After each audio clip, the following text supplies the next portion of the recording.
మీకు అంతమంది దేవుళ్ళు ఎందుకు అని కొంతమంది అడుగుతూ ఉంటారు. ఇటువంటి ప్రశ్ననే విదురుడు మైత్రేయ మహర్షిని అడుగుతాడు.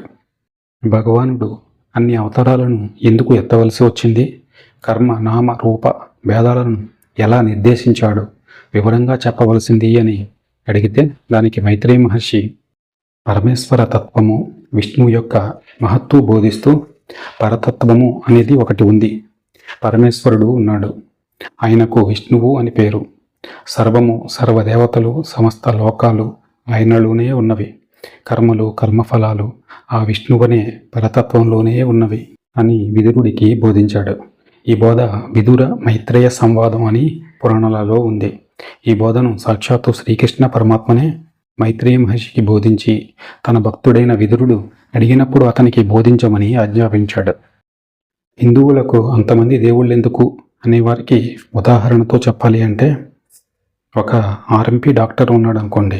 ఆయన ఎటువంటి రోగానికైనా వైద్యం చేస్తాడు. అయితే ఆయనకి పరిమితి ఉంటుంది. రోగికి నయం కానప్పుడు ఆ సమస్యకు సంబంధించిన స్పెషలిస్ట్ డాక్టర్ దగ్గరికి పంపిస్తాడు.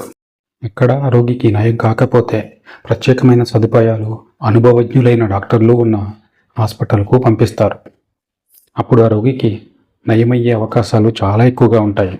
అలా కాదు, నాకు ఒకడే ఆర్ఎంపీ డాక్టరు, నేను ఏ వైద్యమైనా ఆయన దగ్గరే చేయించుకుంటాను అంటే అది ఆ రోగి కర్మ.